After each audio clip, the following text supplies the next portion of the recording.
Thank you, everyone, for joining the talk today. I hope you get something out of it. So basically, the topic of the talk today is Jakarta EE11. So I'll do a couple of two different things in the same talk. I'm going to talk a little bit about precisely what is in Jakarta EE11 so far, and it is relatively far along. And also talk about what could be. In other words, there's still time for you to get involved. And sort of contribute towards, whatever is going on in Jakarta EE11. So it's a little bit of what is and what could be and what you could help make happen. So if you don't know me, a little bit of an introduction for myself. My name is Reza Rahman. In my day job, I'm Principal Program Manager for Java on Azure. This talk, though, I'm not really presenting as necessarily Principal Program Manager at Microsoft, although Microsoft is part of the Jakarta EE working group. I'm actually would like to present this talk more from the perspective of a Jakarta EE ambassador. And in fact, I'll talk a little bit about what the Jakarta EE ambassadors are, because it is very relevant, especially while talking about this particular topic. Now, lastly, one of the reasons I do these presentations, try to do these presentations when possible, in person or at least virtually, is to connect with all of you. So hopefully one outcome that I would like to see out of this talk today is for you to reach out to me. All of my contact information is there. I don't think I'm terribly hard to find or terribly hard to get a hold of, but definitely I'd love to chat with you, in particular if you have an interest in contributing towards Jakarta EE11. Okay, so without further ado, let's get started. So for those of you, I'm not going to spend a whole lot of time in this particular slide. I'm just going to talk about it just a little bit. Basically, if you're not familiar with Jakarta EE, very briefly, it's the technology that used to be known as Java EE, has been around forever. A few years ago, it transitioned from the JCP, the Java Community Process, where the Java language itself is still developed, into the Eclipse Foundation. And as part of that move, it was renamed from Java EE into Jakarta EE. The big difference there is that it is, in fact, truly open governance. JCP is to an extent as well, but the Eclipse Foundation really, truly is open governance. It is fully open source. Now, one bit of the Java EE that was never open source is the TCK. Now, even the TCK is open source. So all parts of Jakarta EE and Java EE is now open source, including the compatibility testing part, right? So fully open and fully available to just about anybody that wants to become Jakarta EE certified. The other thing that is different between Java EE and Jakarta EE is how the IP ownership works. It used to be that the majority of the IP was really controlled by Oracle. Now, instead, it is really held by the Eclipse Foundation, which means the Eclipse Foundation is able to basically give the IPO to whoever it is that wants to develop the technology. And that levels the playing field significantly. And really, nobody has veto power anymore. It used to be that Oracle had veto power in Java EE via the JCP. So that is no longer the case. And it is vendor-neutral collaboration, and it is still a well-defined specification process. So that part hasn't weakened. In fact, I'd say maybe it's strengthened a bit. The other thing that you should know is, in fact, all of the stakeholders that used to be part of Java EE under the JCP still remain, including Oracle itself. So that's all good stuff. But one of the key things, though, that we all wanted to accomplish in this move from Java EE to Jakarta EE is actually make it such that all of you out there can contribute into the Jakarta EE specifications in much more meaningful and easier ways than you used to be able to in the JCP. So while all the mechanics are there for that to be true, in all honesty, we haven't seen the level of community participation in terms of non-vendor community participation, all of you, contribute into Jakarta EE that much. And part of the objective for me in today's talk is to change that. So help me maybe get a few more of you into the Jakarta EE development process. So that is part of the core objectives of why move the technology called Java EE into the Eclipse Foundation and into into where it is today in a non-profit foundation. So if you want to find out more about Jakarta EE, obvious place to go is the Jakarta EE website. So I'll leave it at that. Okay. So some of you, I do see about 40, some of you are in this talk. So hopefully I don't have to explain this too much, but I do want to spend just a moment talking about why are we even here, or why are we talking about this thing, and why are we talking about contributing and understanding what is in Jakarta 11. So if you talk to certain people, you might get the impression that, oh, they'll tell you, yeah, this is not a relevant technology anymore, you don't have to worry about it, so on and so forth. Obviously, I have a very different perspective on that. And in fact, Jakarta remains very, very important to the Java ecosystem. And in my opinion, if the Java ecosystem is to remain healthy, a key core component of that has to be Jakarta becoming remaining healthy as well. There's a couple of reasons for that. Number one is that Jakarta EE, as a standard, is being directly used by anybody that's using the main Jakarta EE compatible app servers. So that is Wildfly, Payara, Glassware, Shayboss AP, Webster Liberty, Tom EE, WebLogic, whatever. If you're using any of those things that are actually Jakarta EE compatible products, obviously the technology matters to you, right? Because that is a foundation of those runtimes. Now, let's assume for a second that you're not using those runtimes and you're using something else. Well, guess what? That something else is probably dependent on at least one Jakarta EE API or more. Now, whether that's Tomcat, which is a servlet implementation, Hibernate, which is a JPA implementation, or Jakarta Persistence implementation, rather, ActiveMQ, which is a Jakarta messaging implementation, Jetty, which is another servlet implementation, CXF is Jakarta REST, Jersey is Jakarta REST, REST is Jakarta REST, Quarkus is at the bare minimum, essentially Jakarta EE core profile compatible, plus it supports a whole bunch of Jakarta EE APIs. Microprofile, again, it uses the Jakarta EE core profile technologies, and most microprofile runtimes also happen to be basically Jakarta EE runtimes. And even if you're using String, well, guess what? You probably are using dozens of Jakarta EE technologies. So all in all, the reality is probably close to 70 to 80% of Java applications are using one Jakarta EE API or the other. So wherever you look, you may not realize this, but there is Jakarta EE, right? So we really have to make sure it's such a technology that is so heavily driving such a broad part of the ecosystem remains healthy. Because if it is not healthy, then that means that has a ripple effect on the rest of the ecosystem. So if you want to take a look at some of this data, if you don't, if you want to dig into it, a really nice thing to look at is a Jakarta EE developer survey. If you haven't seen that before, so it is linked in the slide deck. By the way, the slide deck is available already, right? And it is up to date. It is on my speaker deck account, so you can go ahead and take a look at the slide deck if you so wish. And certainly, I will try to add a link to this slide deck in my speaker deck in the chat later on as well. So one more thing I wanted to mention: don't hold back questions until the very end, right? Just feel free to ask me questions throughout. The way you can do that, simply post the questions in the chat. I will intermittently check the chat and see if there is any questions that I can help answer. So this is a little bit of history.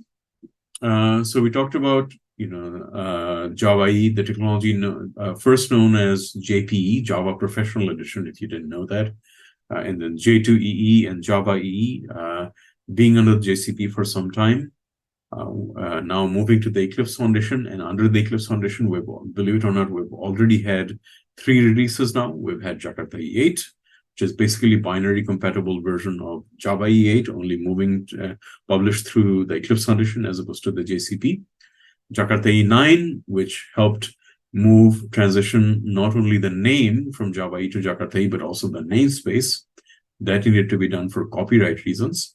Right, so if it's not controlled by Oracle, it can't really use the JavaX namespace, and hence we needed to change the namespace, and that was a major change in Jakarta E9 and 9.1. We've had Jakarta E10, which had a pretty nice set of features.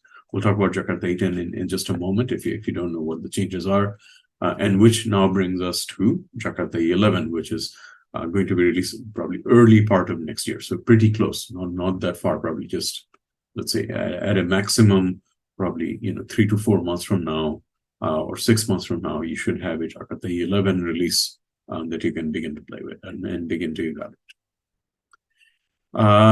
So yeah, the other thing I'll briefly touch upon, some people think, okay, it's a stagnated ecosystem, what have you, but it's very far from the truth, right? So the reality is, if you look at most of the responsible industry analysis, this is a technology that is very much still evolving, and it is a technology that drives a lot of other things. So whether it's Quarkus or microfile or something like Helidon, or something as bleeding edge as Helidon NEMA, this is all in the Jakarta EE family. Ultimately, these technologies all are driven directly or indirectly via Jakarta EE.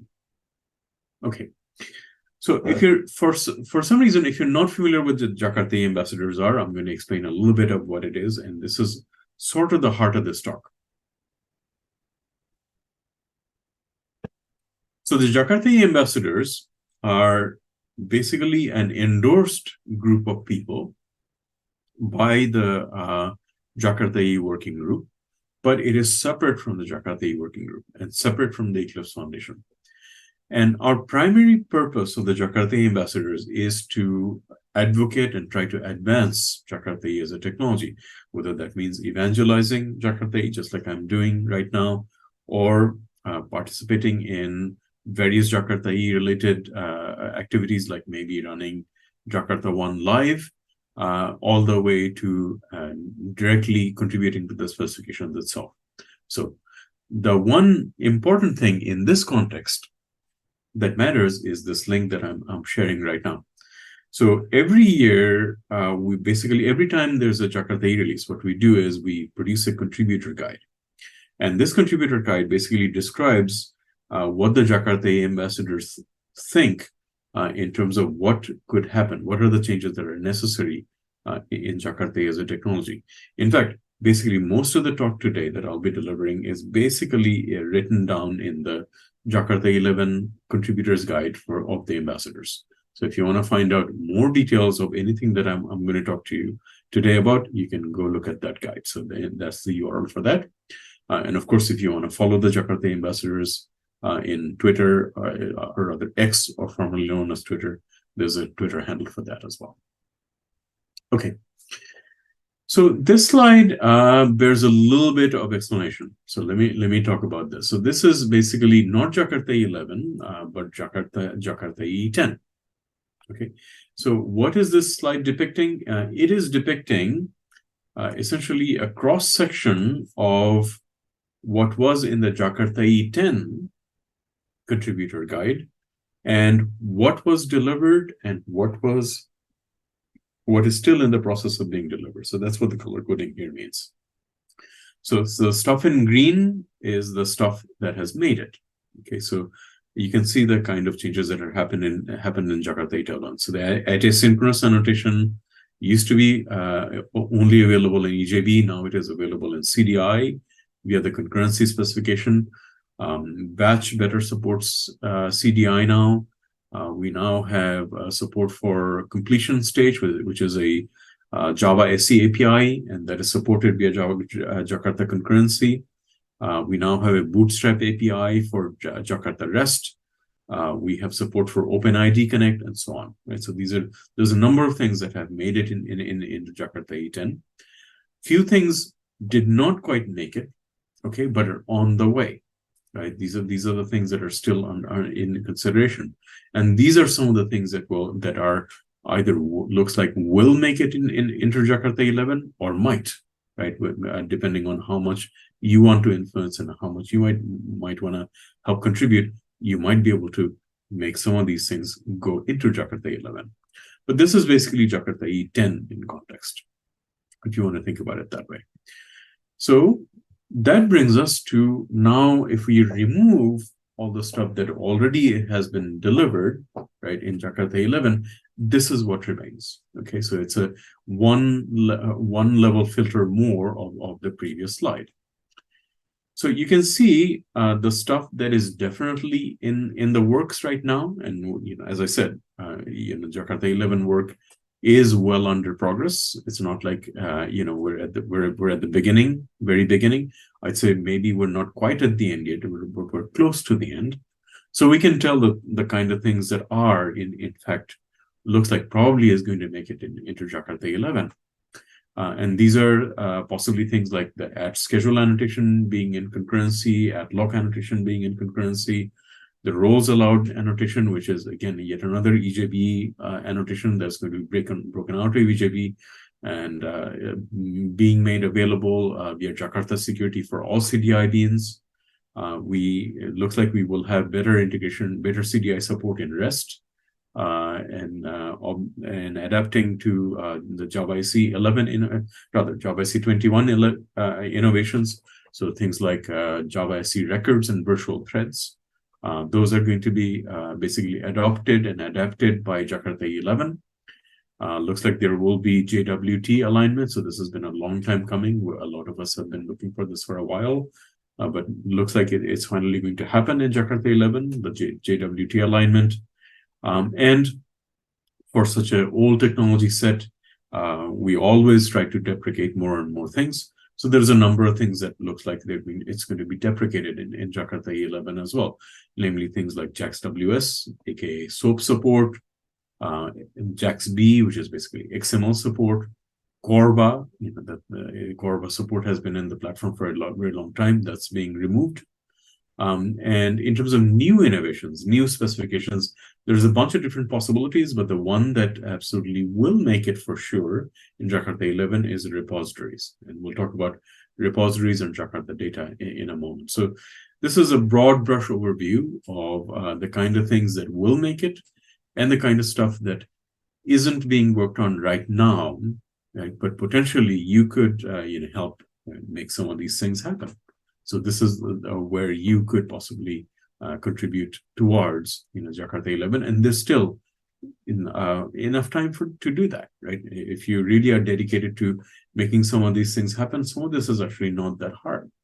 So if you want to contribute, you could actually help contribute, make some of the stuff that is still a gap or black or in black, you could help make that green if you wanted to.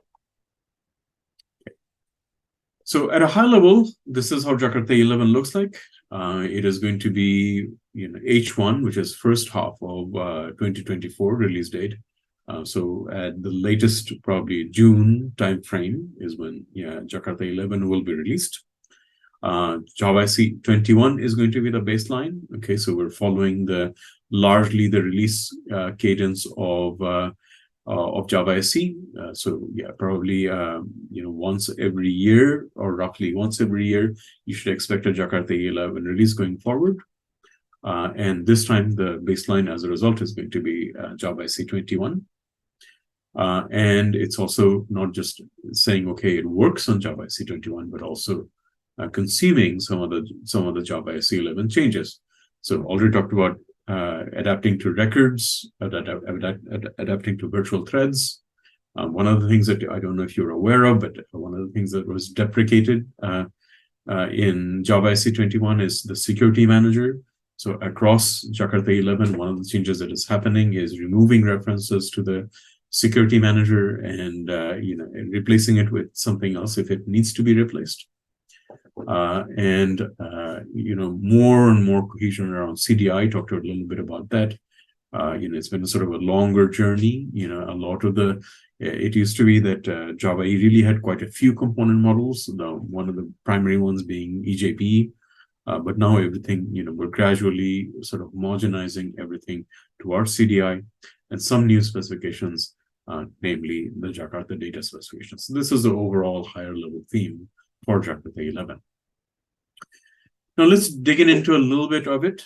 So I'll begin to give you a little bit of a short tour of precisely what are the kind of changes that either is going to be in Jakarta 11, or what are the kind of things that you could help make happen.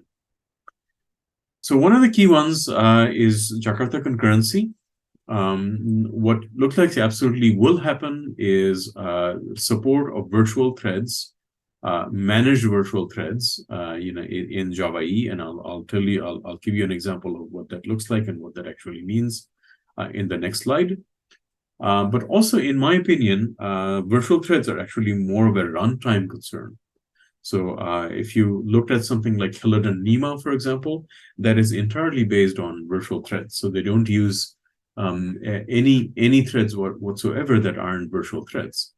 So aside from what is being done in Jakarta Concurrency, I think the next level detail is for runtimes to actually consider switching over themselves under the hood, switching over entirely to virtual threads. And that is, one example of that is Hello Nima. But I expect a lot of the Jakarta EE runtimes over a period of time will either add a feature that to switch to virtual threads or simply use virtual threads altogether. I would say probably Open Liberty may be the next one that of the major Jakarta EE runtimes that maybe consider taking that approach. So we already talked about making the sort of old style EJB annotations available in CDI. So a bunch of it, a few of it actually already is at transactional. That was done in Jakarta EE8. That's one example of that. Asynchronous was added in Jakarta EE10 as a CDI-friendly alternative of something that was basically locked into EJB. It is still in the works, still a concrete possibility. So that two more, annotations, EJB annotations, will make it into CDI via the Jakarta Concurrency specification, and those would be at schedule and at lock. And I'll give you at schedule. I think most of us are already familiar with. It's just at schedule, and then it takes a cron-like argument as parameter. And at lock, I'll give you an example of that. A lot of people don't actually know EJB at lock, so I'll give you an example of how that looks like and how that will probably be standardized hopefully in Jakarta 11. Now, a few things that haven't happened yet is max concurrency. That's an interesting annotation. I'll show a usage of that a little bit later on as to what the vision here is. It is in the backlog for Jakarta concurrency, but it may not happen this time unless you want to help contribute to that. The other one is CDI context propagation. So one of the things that you can do with Jakarta concurrency is create managed threads. So when you do that, one of the contexts that are actually not auto-propagated yet is CDI. So this is potentially one other thing that could make it into the Jakarta concurrency as well. It's not in the roadmap, I believe, at all for Jakarta 11 at this point. But again, you could help make that reality. So virtual threads. For those of you who aren't aware of this, basically in Java EE, you are not really supposed to just willy-nilly create threads. The reason you don't want to do that is because the runtime itself carefully manages threads through things like thread pools. So when you just willy-nilly create threads in a Jakarta EE runtime, you're basically taking away threads that the app server thinks should be there. So it's potentially a way of leaking threads. So this is the reason in Java EE applications, really what you're supposed to do is use managed threads. So you ask the Jakarta EE runtime, please give me a thread. So this is what this is where things like managed executors come into play. So today, if you ask for the managed executor and you create a managed executor and you ask it for a thread, it will give you a native thread, right? So in other words, a Java thread. But the change that was made, and it looks like it's going to make it, is instead of getting a classical thread, you can have the executor service return you a virtual thread instead. And it's a simple matter of just adding this virtual equal true annotation. And then when you ask this managed executor to give you a thread, it will give you a managed thread as opposed to rather a virtual thread rather than a old style thread. So here's a usage of the @lock annotation. It's one of those annotations that's like hidden deep below the bowels of EJB, and hardly anybody knows about it. But if you pull out that annotation and make it consumable via CDI, you can actually do some pretty interesting stuff. So I'll let you take a look at this code for a moment.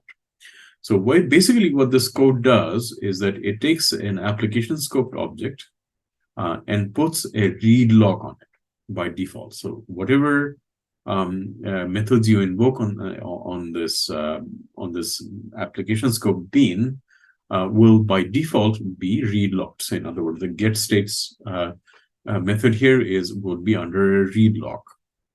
Now, what you can also do is you can use read-write or write locks in combination with a read lock as well. So what you can do is in the set states method, you could specify that to be a write lock. So when that method is invoked and there's a corresponding invocation to get states, that get states method will actually be queued, synchronized, until the set states method is actually finished invoking. So this is a way of very cleanly and very easily managing concurrency in your application, and it's could be really a pretty nifty annotation once you pull it out of EJB and make it available in CDI in CDI beans themselves. So Jakarta Security is another one that is very interesting in terms of modernizing the platform for a couple of reasons. So one important reason is pulling out again those old annotations that are only available to EJB. So, but very useful annotations. So things like roles allowed and run as, these two annotations in particular. So Jakarta Security is actually a vehicle whereby we could modernize and make available these annotations to all CDI beans instead of just EJB.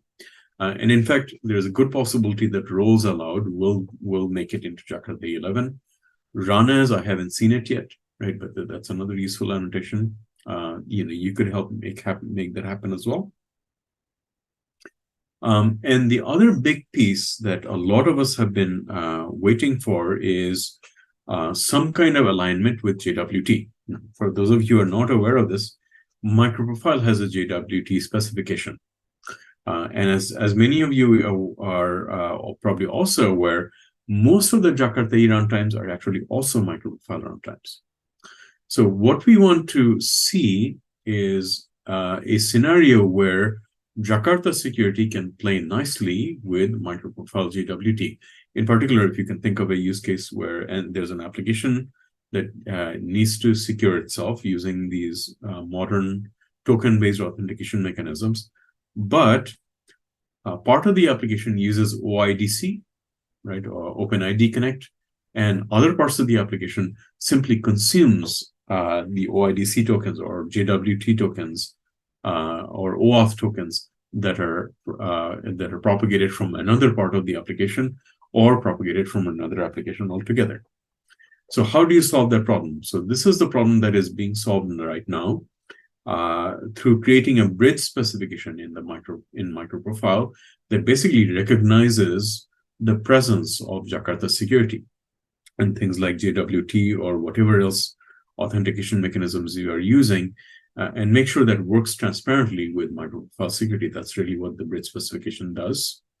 So in order to make that happen, there's a few things that also need to be standardized in Jakarta Security. So these are, for example, things like allowing for multiple authentication mechanisms, specifying authentication mechanisms for URL, a user choice of authentication mechanism, and the like. So I think a lot of this may actually happen in Jakarta 11 as well.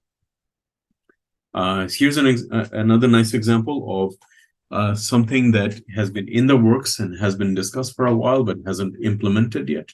And that is these EL-enabled annotations. So here you can take a look at a few examples on my slide here. Isn't in the roadmap. It doesn't look like nobody's really working on it for Jakarta 11. But if you wanted to, you could go ahead and maybe help make this reality.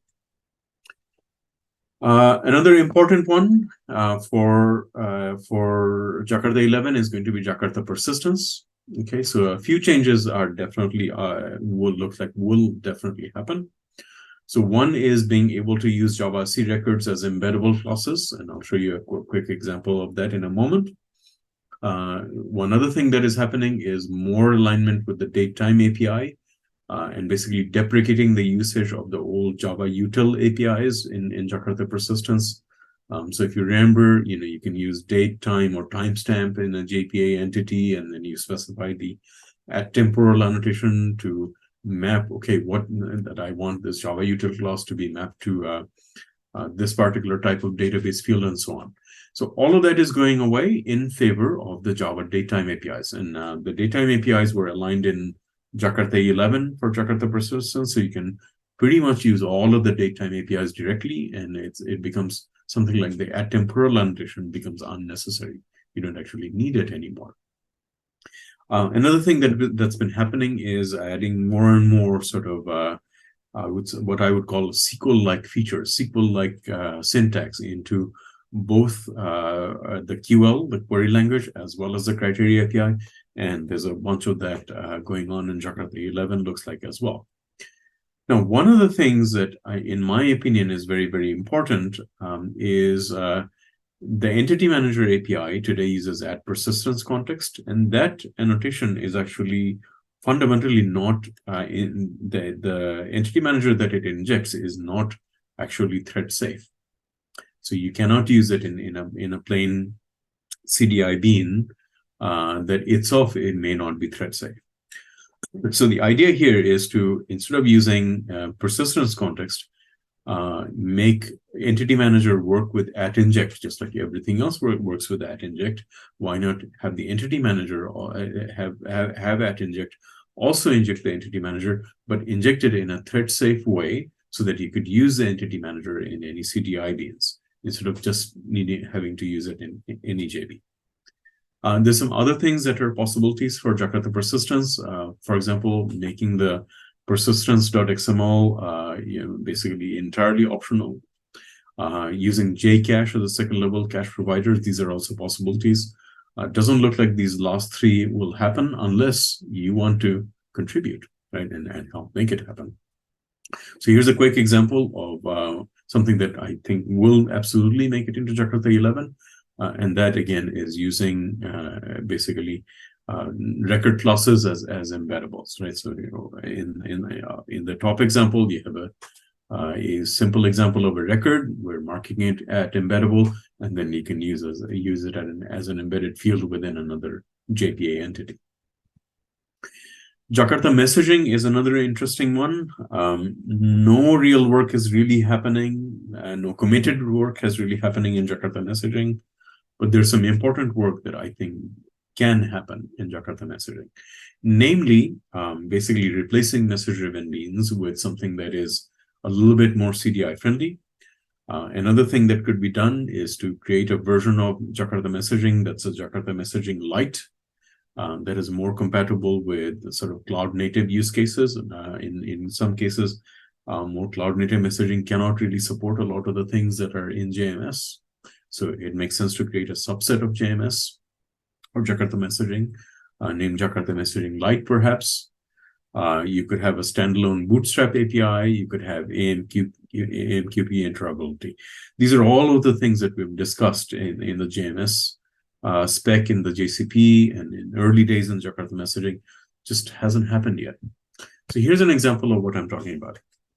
So this is how a messaging listener API could look like, right? So basically, you could use this one annotation on a method that would basically transform or add the ability to consume messages in a declarative fashion for any CTI bean. You could use something like max concurrency, the max concurrency annotation that I talked about before, to control how many messages do you consume at max in a concurrent fashion. You could do things like fancy syntactical sugar, like adding maybe batch of messages, like I have in my example, adding selectors, doing some ordering of messaging, perhaps, adding retries, dead letter queues. All of those things that are non-standard today in message-driven beans could be done in this fashion. So again, this is something, if you wanted to work on, this would be a prime example of where you could contribute. Here's an example, for example, of adding how a Bootstrap API for JMS might look like. Today, it doesn't exist. Would be very handy for using Jakarta messaging outside of a container, or perhaps even a unit test, right? This is where this type of API would be very helpful. So one of the new specifications that is being added definitely into Jakarta 11 is something called Jakarta Data. And what is it precisely? It's really just standardizing the repository pattern. So if you're used to using perhaps a Delta Spike data module or Spring Data JPA, it's basically exactly that. It's instead of writing the repositories by hand, you just take a class, you annotate it with whatever it is that you need in terms of your repository interface, and basically the framework generates the repository for you as opposed to you handwriting it. That's the basic idea here.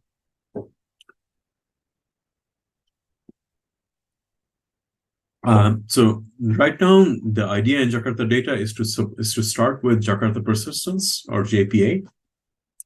But you could also support NoSQL, and I'll talk about Jakarta NoSQL in just a moment as well.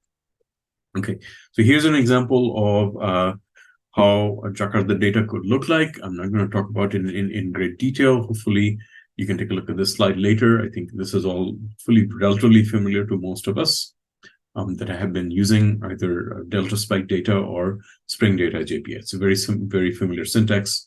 But could be, do more powerful things like maybe support for the asynchronous annotation that I talked about before. Okay.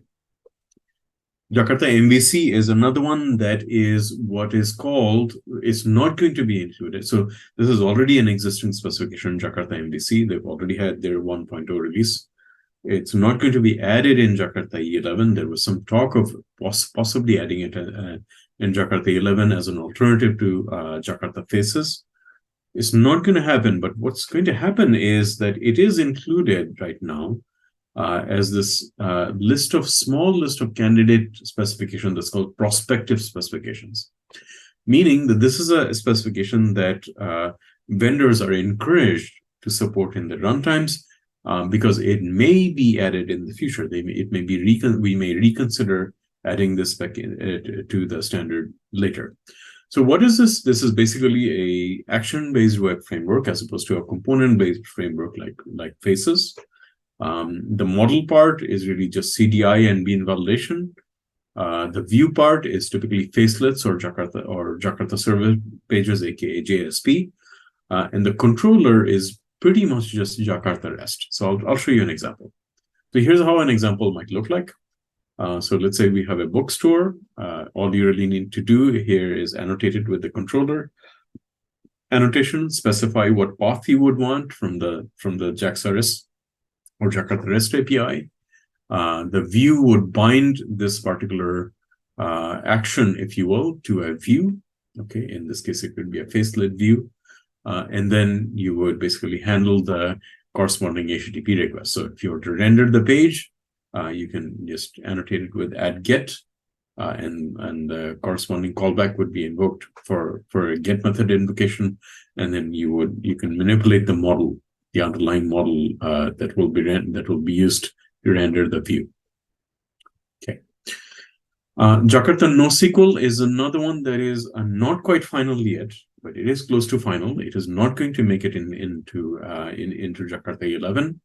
But basically, this is a standard for NoSQL access, just like we have a standard for JDBC access or relational database access. This is a NoSQL API access. It has a few variants. Okay, so it supports key value, column family, document, and graph. Basically, it is integrating. It has a sort of JPA-like API, but it'll also recognize the Jakarta data specification. It integrates with bean validation, and so on. So here's an example of that. In the interest of time, I'm going to skip this over because I am running into time. I have about 5 minutes more left. But you can take a look at this example. This is how Jakarta NoSQL looks like. It's not going to be included in Jakarta 11 because it's not even final yet.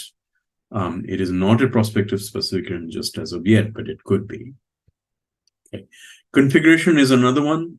For those of you who are familiar with microfile configuration, this is the same idea, right? So basically, the idea here is to move more or less microfile configuration into Jakarta, so that Jakarta specifications can more easily consume these type of configuration features. So stuff like, hey, I want to inject a property from wherever it may be. It's either an external storage or a property file or what have you.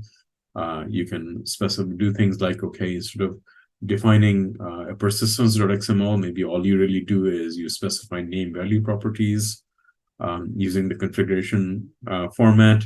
Or you can maybe even, if you're using, for example, XML or EL, right, in your Java-based configuration, you could possibly just reference those configuration properties using an EL-like syntax. Some other changes that are definitely happening or could happen in Jakarta 11, or you could help make happen, is Java SC records support in validation, CDI, and EL. That is already happening. At context used to be a Jakarta REST specific annotation that does the same thing as at inject. Looks like that is definitely going to be deprecated now in favor of just using at inject. Another thing that's being deprecated is a manage bean annotation. I don't know how many of you ever even used that annotation, but it is no longer going to be supported. Everything is just going to be aligned with CDI. Yet another one, if you're familiar with Jakarta batch, is that right now you only get to define batch jobs in XML. So one nice thing that could happen is being able to define it in Java, using Java instead. Okay. So here's an example of validating records. Basically, you can add the bean validation annotation inside of records now in Jakarta 11, hopefully. Not hopefully, but most likely. Here's a Java job definition language if you want to take a look at that. So beyond contributing to all of that, I just want to briefly mention there are other parts of Jakarta EE, by the way. It's not just about the specs. There's a starter, there's a tutorial, there's examples, there's Eclipse Cargo Tracker. There's even websites for these individual specifications. A bunch of different places you could contribute, even if you didn't want to contribute an API change. So how do you contribute? Very briefly, here's the basic steps, right? So first, you can share the technologies that you're interested in and share your opinion using the mailing lists, and those are in that link. You could advocate for a specific change. So all of those changes that I talked about before, you could maybe advocate for some of them. And the way you do that is that you join the project that you're interested in. Let's say you're interested in Jakarta Security. You join the Jakarta EE Security project and you advocate for those changes there. If you want to do, and the next step beyond that is actually help implement an API. And that's actually relatively very simple, because just to be a contributor, all you really need to do is sign something called the Eclipse Contributor Agreement. It's literally, you go to a website and you hit submit on you enter a few things and you hit submit on a form, and then you can begin contributing changes. There is more paperwork potentially, but that is much later when you become a committer, and frankly, few people become committers at the end. Most people are just contributors anyway. And if you need any help with any of that, one place you can reach out to is the ambassadors, and we will help you figure out, how it is that you can contribute. Okay.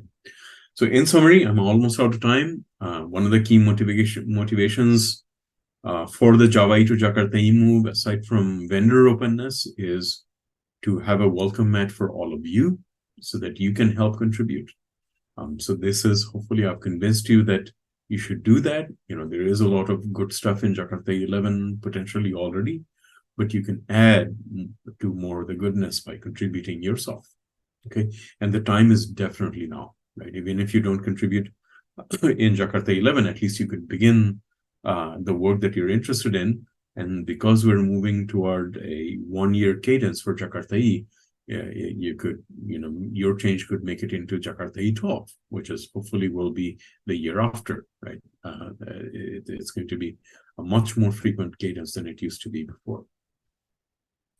So here's a few resources. You can take a look at those resources a bit later, if you so wish. But they are listed. They are listed in the slide deck, and I will add the slide deck in the chat. You can take a look at these links before links afterward. So with that, I am out of time. So let me know if you have any last-minute questions whatsoever, and I will answer them for you. If not, I will, so I suppose, bid you a good afternoon or evening or whatever it is that maybe. I'm actually in China at the moment, so it is late night for me at the moment. Typically, I'm in the East Coast of the United States. Yeah, if there's no other questions, then I'll bid you goodbye. And thank you for attending my talk. And in the meanwhile, I'm going to put in